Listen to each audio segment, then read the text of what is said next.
Bonjour chers internautes, vous êtes avec nous sur Dakarnet dans votre émission hebdomadaire Sen-Guinée. Aujourd'hui, nous avons le plaisir d'accueillir M. Cherif Abdallah. Bonjour M. Cherif. Bonjour, comment allez-vous? Oui, ça va, alhamdoulilah. Vous êtes depuis sa création le président du GOA. Vous êtes également membre fondateur du FNDC, le Front National pour la Défense de la Constitution. Et depuis le mois de janvier 2020, vous êtes au Sénégal. Quelles sont les raisons de votre présence ici? Bon, les raisons de notre présence au Sénégal, comme vous le savez, avec l'insécurité qui règne en Guinée, par rapport aux militants, surtout leaders du FNDC, ma sécurité est nettement menacée en Guinée et les menaces continuent, ça persiste. Comme vous le savez, il y a eu beaucoup de militants du FNDC assassinés, il y a eu des destructions de biens des opérateurs économiques, les incendies de marchés, des assassinats, des kidnappings et puis des arrestations arbitraires. Nous avons reçu des informations comme quoi la milice qui est connue de Alpha était en train de me rechercher. Ils ont voulu me faire kidnapper. Alors, j'ai reçu des informations crédibles, très crédibles et très sûres. Il fallait que je prenne une petite distance de sécurité pour ma propre personne et celle de ma famille. Ce que j'ai fait, et lorsque je me suis mis à l'abri, j'ai dénoncé, j'ai expliqué que ma sécurité est menacée. C'est en ce moment que Alpha et son ministre de l'administration du territoire s'est retrouvés. Et ils ont décidé de déposer, je ne sais pas si c'est une plainte ou quoi, au niveau de la gendarmerie, et puis adresser une convocation à ma personne. Et là, comme j'étais déjà à l'étranger, je n'étais pas à Conakry, on ne pouvait pas mettre main sur moi. Alors voilà, parce que selon eux, je suis l'un des leaders du FNDC, que je ne devrais pas défendre ce que le peuple de Guinée défend. Je ne devrais pas défendre la constitution de la République. Je ne devrais pas défendre la démocratie. Selon eux, c'est leur objectif. Et là, ils sont en train de perdre leur temps parce que nous, le principe de la démocratie, le principe de l'alternance en Guinée, comme tout le monde sait, nous avons trop souffert depuis des années. Depuis des années et des années, c'est comme ça. Ça a commencé pendant les mouvements du syndicat en 2007. Le GOA a joué son rôle très sérieusement. C'est connu de tous, parce qu'après les mouvements des syndicalistes en 2007, tous les syndicalistes en République de Guinée se sont mobilisés. Et ils sont venus au siège du GOA avec une lettre officielle de remerciements, de félicitations pour les actions que le GOA a pu mener sur le terrain pour ramener la paix, pour ramener l'unité, pour empêcher à ce qu'il y ait des problèmes et des divisions ethniques dans le pays. Et puis la participation pour que la démocratie soit instaurée dans le pays. Donc tout ça là s'est passé. Et sur ces réalisations.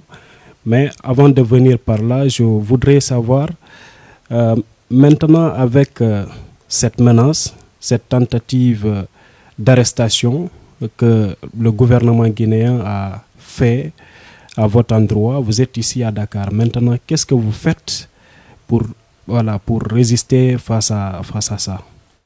Comme vous le savez, c'est tentative peut-être d'arrestation. Si c'était ça seulement, si c'était ça seulement, nous on n'a pas peur.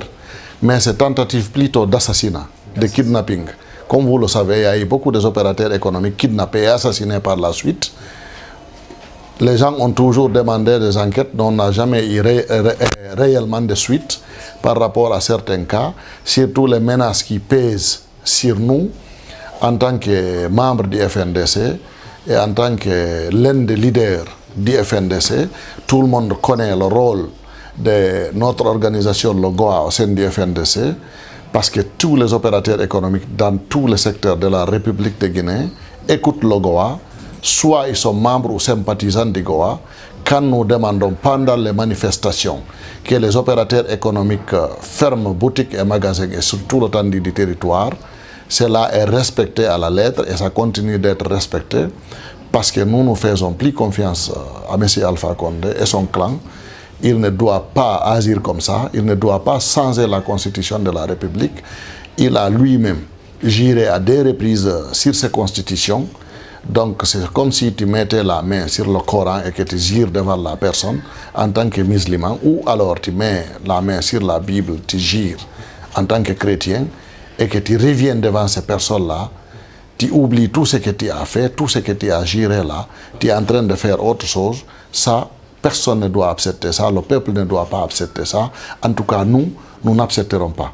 Il a juré devant nous, il est obligé de respecter, qu'il veuille ou pas, il respecte. Parce qu'il veuille ou pas, son mandat est terminé, donc il doit partir. Donc selon vous, Alpha va partir en 2020? Il faut qu'il parte, son mandat est fini.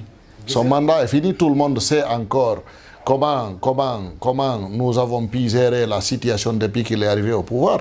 Depuis qu'il est arrivé au pouvoir, nous avons assisté à près de 2000 opérateurs économiques victimes de pillages, des incendies, des attaques de gauche à droite, des magasins de biens, des destructions de biens, des incendies de marché en répétition. Pendant les mouvements du FNDC, depuis le début du mois de janvier, avant décembre et tout ça, là, nous avons assisté à plusieurs incendies de marché dans plusieurs endroits de la République. Ça, c'est extrêmement grave. Pourquoi on n'a pas arrêté ça auparavant? C'est Alpha qui est contre les opérateurs économiques. C'est pourquoi je dis au peuple de Guinée, ce qui est entre Alpha et les opérateurs économiques va rester entre Alpha et les opérateurs économiques. Mais nous disons non, il n'a qu'à partir maintenant parce qu'on est fatigué de tout ça, de marcher de gré à gré. Personne ne fait confiance maintenant à la Guinée. Personne. Tous les investisseurs sérieux sont en train de fuir le pays. Comment comptez-vous le faire partir? Alors que vous aviez dit récemment que les élections législatives n'allaient pas avoir lieu, que le référendum n'allait pas avoir lieu, les partis politiques avaient dit qu'ils n'allaient pas boycotter, mais ils vont empêcher, y compris le FNDC. Donc, vu cet essai, comment comptez-vous le faire partir? Notre position est claire. Pour nous, il n'y a pas eu d'élection. Parce que le jour du 22, j'étais le seul parmi, je pense, les leaders du FNDC qui a parlé le même jour. À 13h, j'ai fait sortir une vidéo pour dire que ce que Alpha a organisé, ça ne s'appelle pas élection. C'est RPG Arc-en-Ciel contre RPG Arc-en-Ciel. La communauté internationale n'est pas là dans son ensemble. Il n'y avait pas la CEDEAO. Il n'y avait pas la CEDEAO. Il n'y avait pas l'Union africaine. Il n'y avait pas l'Union européenne. Il n'y avait pas les organisations internationales de la francophonie. Et toutes les organisations guinéennes crédibles, personne n'est présent. Tu dis que tu as organisé une élection ou tu as gagné une élection. Ça, pour nous, ce n'est pas une élection. Pas du tout alors. Loin de là. Donc, ce qui fait que la communauté internationale, dans son ensemble, n'a pas reconnu ces soi-disant élections ou ces soi-disant changements de la Constitution. Pour nous, la Constitution de 2010, du 7 mai 2010, reste en vigueur et c'est celle qui sera appliquée parce qu'Alpha Condé a géré par des fois sur ces constitutions et il est président de la République par rapport à ces constitutions. Donc nous n'allons pas croiser les bras par rapport à la Constitution de 2010. Donc nous n'allons pas croiser les bras. Tout le monde voit. Personne ne leur fait confiance maintenant. Ils sont eux-mêmes maintenant à côté et le peuple de Guinée à côté. Et c'est le peuple même qui va se lever pour dire halte. Et s'il ne fait pas attention, à partir du 20, ça sera le cas. Parce que moi, j'ai demandé à tous les opérateurs économiques, sur tout l'étendue du territoire national, de se préparer conséquemment. Si les mouvements vont durer un mois, nous allons agir pendant un mois. Si les mouvements vont faire 3 mois ou 6 mois, que les opérateurs économiques se préparent conséquemment. Parce qu'avec Alpha, nous avons très bien compris que nous n'aurons jamais de solution, sauf son départ. Les biens détruits et les marchés saccagés, les arrestations arbitraires, des kidnappings de gauche à droite, l'insécurité qui règne dans le pays, on ne peut pas continuer à accepter cela de la part de qui que ce soit, à plus forte raison, M. Alpha Condé qui a déjà fait des mandats avec cette manière de gouverner, cette manière de gouvernance. Nous en avons marre et il va partir. Récemment, avec les récentes manifestations, vous commencez à organiser des manifestations jusqu'à ce que ça s'intensifie. Après, vous stoppez, vous suspendez, vous arrêtez. Est-ce que ce ne sera pas aussi le même cas à partir de ce 22? C'est justement ce que il faut que la stratégie change. Parce que quand on est engagé, il faut s'engager. C'est pourquoi je dis, si ça va durer un mois, ça durera un mois. Si ça va faire 3 mois, ça fera 3 mois. Si ça va faire 6 mois, ça fera 6 mois. Et nous prions Dieu que ça prend que 2 jours ou 3 jours maximum pour en finir avec ces messieurs. Il n'a qu'à partir.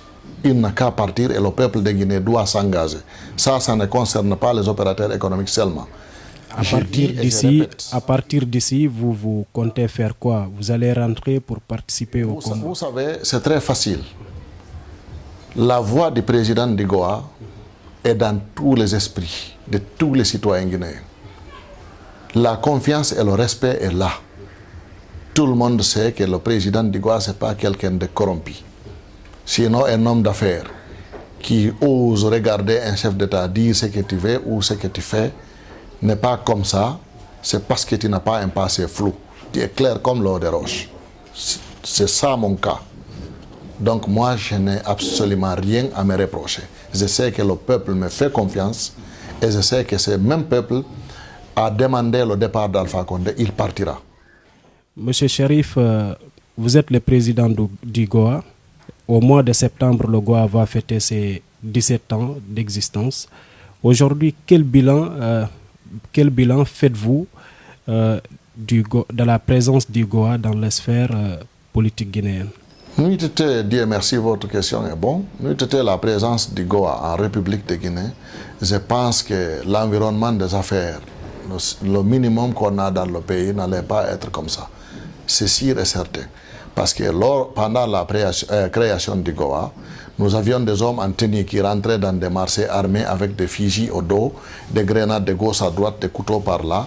C'est nous qui avons mis la pression sur l'État en ce moment pour mettre fin à ça. Et mettre fin aussi aux arrestations arbitraires de commerçants qu'on arrêtait dans les marchés, on les mettait en prison pour les harceler, pour soutirer de l'argent avec eux. Et puis on harcelait aussi les étrangers qui venaient de gauche à droite. Nous avons pu faire du travail extraordinaire pour mettre fin à tout ça. Aujourd'hui, les opérateurs économiques osent sortir, osent dénoncer, osent discuter, osent affronter n'importe quel problème en Guinée. Ça, c'est grâce aux efforts du Goa. Personne n'ose s'attaquer à un opérateur économique étranger ou même à un étranger parce que nous avons eu à travailler dans ce domaine à plusieurs reprises et pendant toutes ces années. Je ne peux pas vous dire tout ce que le Goa a eu à faire, mais le Goa, Masha'Allah, c'est une organisation. Quand vous vérifiez sur le net, vous allez comprendre tout ce que je suis en train de vous dire. Tout ça, là, heureusement, c'est archivé sur le net. C'est visible. Tout le monde peut avoir accès à ce que nous sommes en train de dire. L'environnement des affaires en Guinée, c'est le Goa. C'est le Goa qui a travaillé, c'est le Goa qui est en train de travailler pour justement que les opérateurs économiques étrangers comme guinéens soient nettement protégés en Guinée et que les opérateurs économiques dans la sous-région même ouest-africaine, mais au-delà même de l'Afrique, que les opérateurs économiques, qu'il y ait un environnement, qu'il y ait une solidarité, qu'il y ait l'entente, qu'il y ait des transferts de technologie, qu'il y ait des discussions entre les opérateurs économiques. Le Goa est en train de faire ce travail de façon extraordinaire à l'intérieur comme à l'extérieur de la Guinée. Donc, je pense qu'il y a de très bons résultats en résumé. Parce qu'on ne peut pas résumer en quelques minutes ce que nous avons pu faire en 17 ans. Mais même pour la paix dans le pays, nous avons reçu plusieurs satisfecits de la part de grandes organisations nationales comme internationales sur le travail que nous avons su faire sur le terrain, justement pour protéger les opérateurs économiques, essayer même d'arranger des problèmes entre les politiciens et l'État, et entre l'État et les opérateurs économiques, parce que quand l'environnement politique n'est pas propre, n'est pas bon, l'environnement économique va suivre. Nous aurons toujours des problèmes. Ce qui fait que nous sommes prêts maintenant à dire halte aux politiciens dans son ensemble par rapport à leur activité, par rapport aux activités des opérateurs économiques, parce que nous ne sommes pas prêts à accepter qu'on nous utilise aussi comme des passerelles pour juste accéder au pouvoir, ou bien tous ceux qui sont au pouvoir en train de manipuler les opérateurs économiques, ça ne marchera plus. Les opérateurs économiques ont leur mot à dire. Ça, c'est valable pour les politiciens de la mouvance et de l'opposition et ceux qui gouvernent actuellement le pays. Nous avons notre mot à dire et nous n'allons jamais accepter de servir de passerelle pour qui que ce soit. Parce que sinon, ça sera une bataille dans une bataille et ça sera féroce. Et on a vu des marchés qui sont incendiés, on a vu des boutiques qui sont saccagées. Et qu'est-ce que le Goa a fait pour ça?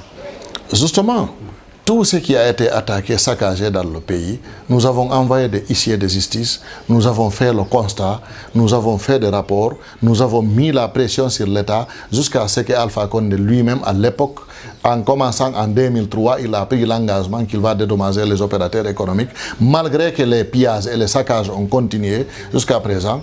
Mais comme l'engagement de l'État est là, il y a la signature du ministère de l'administration du territoire pour le dédommagement des opérateurs économiques. Je pense que c'est clair. Si leur engagement est respecté comme ça, ok. Sinon, nous avons déjà des documents à la base pour engager des procédures judiciaires. Ou le jour qu'on aura un chef d'État bien, sérieux, qui respecte les opérateurs économiques, je pense qu'il va faire en sorte de créer un bon environnement entre lui et les opérateurs économiques pour les dédommager.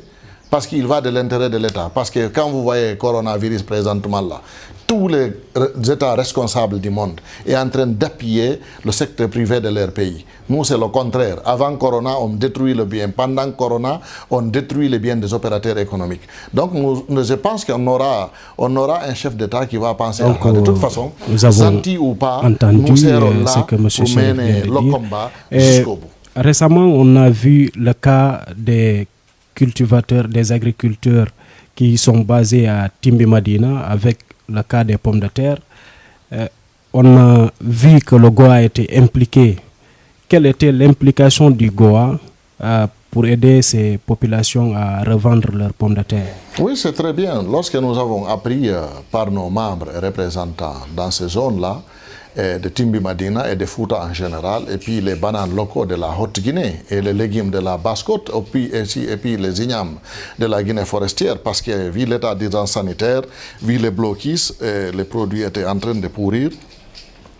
Nous avons invité l'ensemble des citoyens guinéens, parce que notre État, nous savons qu'ils ne sont pas responsables. C'est des promesses et des promesses, ils ne respectent absolument rien. Nous avons invité les citoyens du pays justement à faire des efforts pour acheter ces pommes de terre-là, pour acheter ces bananes locaux-là, pour acheter ces légumes-là, pour ne pas que toutes ces alimentations pourrissent avec les agriculteurs, pour les encourager. Parce que si leurs efforts partent comme ça, là, et que l'année prochaine, ils n'arrivent pas à faire quelque chose, c'est le peuple qui est en train de perdre. Aucun pays, aucun État du monde ne peut dire qu'il est digne, qu'il retrouve sa dignité sans l'autosuffisance alimentaire. Donc c'est pourquoi nous encourageons non seulement la Guinée, mais aussi les États africains d'aller très fort dans l'agriculture parce que c'est la dignité de leur pays. C'est quand tu es rassasié que tu peux imaginer faire autre chose. C'est quand tu es rassasié que tu n'as pas à aller commander ailleurs pour trouver à manger. Donc c'est ce que nous encourageons, ce qui a fait que nous avons fait des efforts et que le peuple de Guinée a entendu, a accepté et ils ont allé acheter ces pommes de terre avec les agriculteurs de Timbi-Madina et de Fouta Djallon. Ensuite, les autres produits de la Guinée forestière et de la Haute-Guinée et de la Basse-Guinée, parce que la Guinée est composée de 4 régions naturelles et chaque région a une spécificité. Donc, ce qui fait que nous félicitons le peuple de Guinée, nous les remercions très sincèrement parce qu'ils ont entendu l'appel de Chérif Abdallah, président du Goa. Ils ont respecté ça et ils ont fait ce que nous avons demandé. Nous disons merci à eux, merci à Dieu. Et c'est encourageant pour nous. Donc aujourd'hui, le blocus, toutes les pommes de terre qui étaient à Timbi-Madina... Selon les dernières informations que nous avons reçues, tout est acheté. Et ça, c'est soulageant. Parce que depuis pratiquement maintenant un mois presque, nous n'avons pas reçu de plaintes. Et nous avons reçu des messages de certains responsables de ces agriculteurs-là, nous remerciant, nous félicitant et ils ont même fait des prières pour nous. Je pense que ça prouve tout. Donc c'est encourageant pour nous et je pense que vraiment nous remercions le peuple de Guinée pour ça, nous remercions l'ensemble des agriculteurs et nous le disons de multiplier les efforts. Nous sommes là et Inch'Allah les efforts vont continuer parce qu'il faut absolument travailler dans l'agriculture pour qu'il y ait l'autosuffisance alimentaire dans le pays, ce qui peut aider tout le monde. C'est ce qui peut faire que les Guinéens aussi vont garder leur dignité. Donc dans la même optique, vous êtes à Dakar, comme nous l'avions dit, vous l'avez dit, c'est pour des raisons sécuritaires, mais récemment on a vu des compatriotes qui étaient bloqués ici à cause de l'état d'urgence sanitaire. Et vous avez pris les devants, vous avez mis de la pression pour que ces gens-là puissent se faire rapatrier et se retourner en Guinée. Quelles sont les voies et moyens que vous avez utilisés pour que ça puisse aboutir? La première des choses, ça ne devrait même pas arriver. C'est parce que nous avons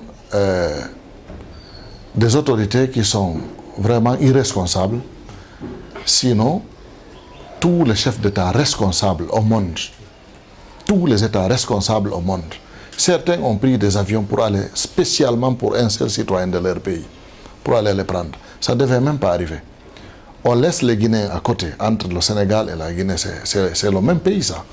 Donc on laisse ces citoyens-là croupir ici. Elles sont venues acheter de la marchandise, d'autres sont venus se faire soigner. Pendant des mois et des mois, ni l'alimentation, ni le logement, ni rien. Donc c'est exposer sa population dans des problèmes extrêmement graves. C'est que nous, lorsque nous avions remarqué ça, nous avons dit non, ça ne peut pas marcher. Il faut s'impliquer et faire des aides, ce que nous pouvons faire. Nous ne pouvons pas faire grand-chose parce que nous-mêmes, nous sommes là. Ce n'est pas ici que nous travaillons. C'est en Guinée que nous travaillons. Nous sommes là pour des raisons de sécurité parce que nous sommes menacés. Donc, nous avons fait ce que nous pouvons faire. Mais nous avons voulu aussi mettre toutes les femmes de la Guinée en action pour qu'il y ait des mouvements d'ensemble, pour mettre la pression au plus grand maximum aux autorités du pays pour venir chercher ces femmes-là.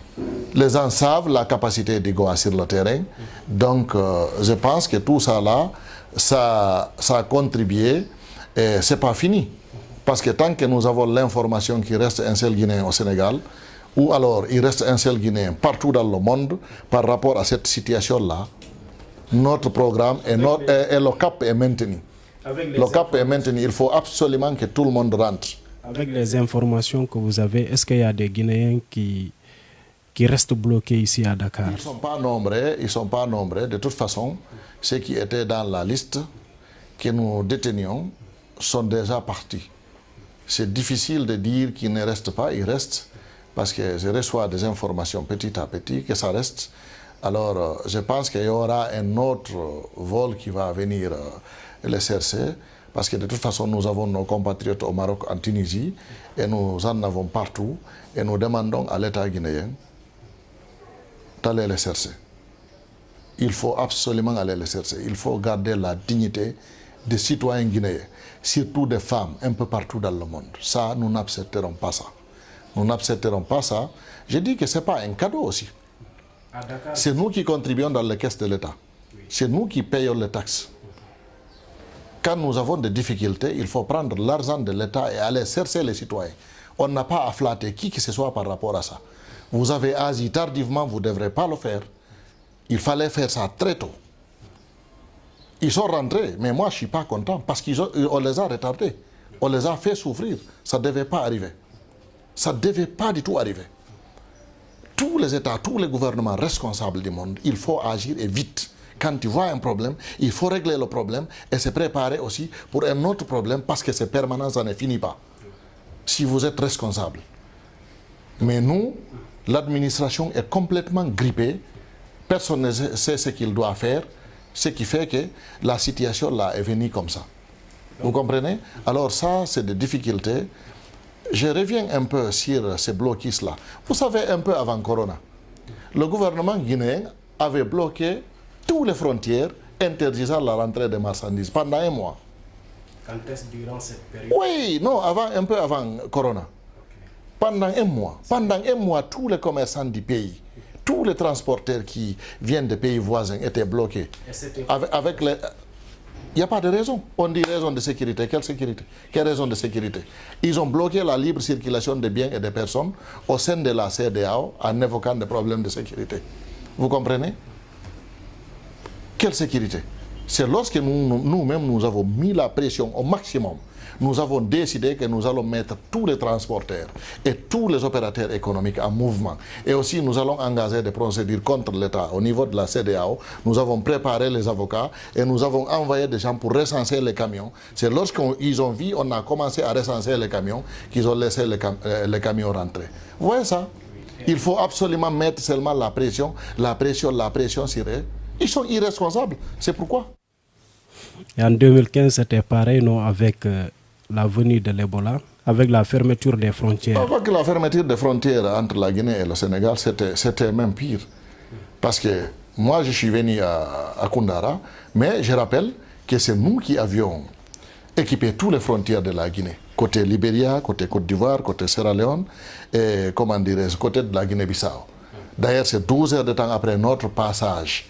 Nous avons équipé la frontière entre la Guinée et la Guinée-Bissau. 12 heures de temps après notre passage, ils ont ouvert la frontière parce que c'était fermé. Toutes les frontières étaient fermées. Entre la Guinée et la Sierra Leone, entre la Guinée et Côte d'Ivoire, entre la Guinée et le Libéria, entre la Guinée et le Sénégal. Mais pour le cas du Sénégal, parce que le Sénégal a pris la responsabilité de fermer tôt. Si tu es un père de famille responsable, il y a une épidémie qui arrive, c'est tes voisins.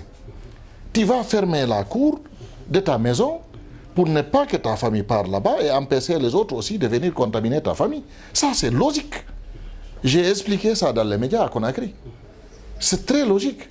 Donc, ce qui fait que ça fait des bruits parce que lui, il a fermé en première position. Finalement, nous sommes venus équiper aussi la frontière entre la Guinée et le Sénégal, sérieusement. À l'époque, nous avons même voulu traverser la frontière et équiper le côté du Sénégal. Nous avions pris l'initiative même d'informer l'ambassadeur qui était accrédité à Conakry à l'époque pour prendre le rendez-vous pour nous avec le ministère de la Santé du Sénégal, ce qui fut fait d'ailleurs. Et lorsque je suis venu à Koundara avec les équipements, on m'a bloqué. Les équipements que nous avions, il y avait la contribution de notre organisation et il y avait aussi la contribution de l'UNICEF. Il y a eu des gens là-bas, des démagogues, qui ont appelé Conakry pour dire que Chérif Abdallah est là et il est en train de travailler, comment dirais-je, au compte de l'opposition. Au compte de l'opposition, donc il est en train de déposer des kits sanitaires. Pendant que tous les Guinéens souffraient, pendant que les hommes mouraient de gauche à droite, pendant que l'économie était nettement arrêtée, on est en train de chercher à politiser. Un monsieur a appelé Conakry. On m'a dit que je ne peux pas passer pour venir au niveau de la frontière sénégalaise. J'ai dit, écoutez, c'est la Guinée qui a fermé sa frontière. C'est le Sénégal qui a fermé, ce n'est pas la Guinée. Et puisque c'est le Sénégal qui a fermé, laissez-moi partir. Si le Sénégal ne me reçoit pas, c'est le Sénégal qui ne me reçoit pas. Ce n'est pas vous. Ce n'est pas de votre responsabilité. Ils ont dit qu'ils ne peuvent pas assurer ma sécurité. J'ai dit, écoutez, quelle sécurité? Vous parlez de quelle sécurité? Si je suis exposé, c'est ici. Ce n'est pas de l'autre côté. Parce que là-bas, je connais ce qui se passe là-bas. Vous me laissez partir, je vais aller rencontrer les services de sécurité au niveau de la frontière et voir aussi si les autorités sénégalaises ont pris des dispositions pour faire venir les agents de santé ou les responsables du ministère de la Santé. Tout ça là, ça a discuté là-bas. Finalement, on ne s'est pas entendu. Nous avons pris l'initiative d'aller vers la frontière de la Guinée-Bissau pour équiper là-bas. De là-bas, on m'a dit que non, je ne peux pas le faire. Heureusement, les militaires se sont imposés. Ils ont dit que nous, on prend. La gendarmerie s'est imposée. Et la police s'est imposée. Il restait la douane. Il paraît que le premier responsable de la douane parlait avec Alpha Condé au téléphone. C'est lui qui était en train de manigancer ça. Il a intimidé les douaniers. Et tout le monde me connaît. Tout le monde voulait prendre le kit. Ils étaient contents de me voir d'ailleurs sur le terrain. J'étais avec plusieurs 4x4 avec des opérateurs économiques. Vous comprenez? Nous sommes venus les aider. Et puis, fils Abilillah, ce n'est pas pour autre chose. Vous comprenez? Alors, ils ont envoyé des gendarmes là-bas pour dire qu'on nous arrête, pour nous conduire à Koundara. J'ai pris mon téléphone, j'ai informé tous les responsables des Goa, section sous section, dans tout le pays. J'ai dit ici jusqu'à demain 9h, je ne vous appelle pas moi-même personnellement au téléphone pour dire que je vais bien. Sortez et barrez toutes les routes et brûlez tout. Partout. J'ai dit cette fois-ci, c'est nous, les commerçants, c'est nous les opérateurs économiques, on va agir. on va barrer tout le pays, on va arrêter toutes les activités, on va barrer toutes les routes, puisqu'on veut nous assassiner, assassiner notre économie, assassiner avec Ebola. On nous empêche aussi de déposer des kits sanitaires pour aider les citoyens. Lorsque j'ai fait ces menaces, ils ont compris, avant d'arriver, parce que j'étais avec des gendarmes, peut-être ils passaient des informations. Moi, j'ai communiqué, je ne faisais que communiquer. Lorsque nous sommes arrivés au niveau de Koundara, en ce moment, on nous a dit que non, on ne nous a pas appelés. Pourtant, les gendarmes étaient dans nos véhicules pour nous escorter.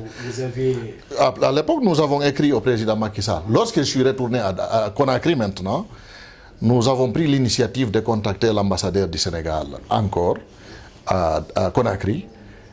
Je lui ai dit que nous étions un peu en danger parce que toutes les émissions interactives qui parlaient là, il y avait des gens qui critiquaient les Sénégalais, qui insultaient dans les émissions interactives de gauche à droite. Il y avait un danger réel. Parce que si on touchait un Sénégalais là-bas et que les gens entendent par là qu'on a attaqué un Sénégalais, la population ne va pas comprendre. Ça va aller créer une situation que nous ne pouvons pas maîtriser. J'ai dit à l'ambassadeur que nous sommes en danger, il a compris. J'ai dit, bon, je vais écrire au président Macky Sall, je vais demander à ce qu'il y ait des essences de marchandises au niveau des frontières. C'est tout. Et si c'est accepté, moi je vais organiser un point de presse et je vais sensibiliser. Je sais que la population m'entend, mais la population m'écoute et il y a un respect total. Je pense qu'ils vont m'entendre et ils vont accepter. Donc j'ai écrit. Lorsque les courriers sont arrivés, quelques jours après, nous avons constaté déjà il y a 45 camions remorques qui sont rentrés en Guinée. Je sais qu'on ne va pas prendre ces 45 camions et les mettre dans la poste. J'ai invité un point de presse au siège d'Igoa. J'ai invité le président de ressortissants sénégalais qui était là à l'époque. Il est venu à mon bureau. Nous avons fait ce point de presse ensemble. Et c'est là que nous avons remercié les autorités sénégalaises, le premier responsable, le président Macky Sall, pour avoir pris en considération de notre courrier. Et ensuite, nous avons aussi invité tous les citoyens guinéens, justement, de respecter, de considérer les Sénégalais et de les prendre comme des frères et des sœurs, parce que c'est des frères et des sœurs. Et nous les avons informés que nous, on a pratiqué le Sénégal. Nous connaissons le Sénégal, on n'a jamais senti même une fraction de seconde que nous sommes étrangers au Sénégal. Pour nous, c'est le même pays. D'ailleurs, nous sommes beaucoup plus à l'aise par là que de l'autre côté, parce qu'au Sénégal, c'est un état de droit, respecter les droits de l'homme et à la sécurité. Vous comprenez? Donc, nous n'avons pas manqué à informer les citoyens guinéens en les demandant de cesser carrément. Et Dieu merci, Dieu a mis la baraka sur ce que nous avions dit. Et tout le monde est allé dans ce sens. Il y a eu la paix, il y a eu l'unité, les activités ont commencé normalement, le respect a continué. Et c'est ce qui va continuer parce que nous, on continue le travail là. Il faut absolument que le peuple soit soudé. Les dirigeants vont passer, mais les peuples vont rester et les peuples vont demeurer.